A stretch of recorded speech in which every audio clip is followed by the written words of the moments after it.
बीड जिल्ह्यातील 36 महाविद्यालयांना विद्यापीठानं दणका दिला। सुविधा नसलेल्या कॉलेजमध्ये पीजीचे ऍडमिशन थांबवण्याचे आदेश देण्यात आले।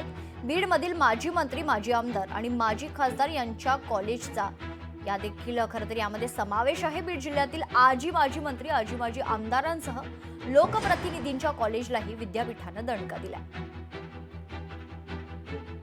भौतिक सुविधा गेल्या 50 वर्षापासून हे महाविद्यालय असल्यामुळे इथं भौतिक सुविधा, ग्रंथालय, क्रीडांगण या सगळ्या गोष्टी उपलब्ध आहेतच।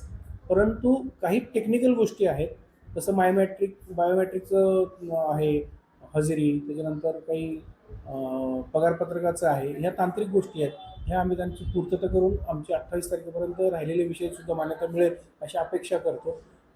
एकंदरीतच भौतिक सुविधा नसलेले हे 2-4 वर्षापूर्वी सुरू झालेले काही महाविद्यालय आहेत, त्यांच्याकडे या सुविधा नसतील, पण जी जुनी महाविद्यालय त्यांच्याकडे या सगळ्या सुविधा आहेत।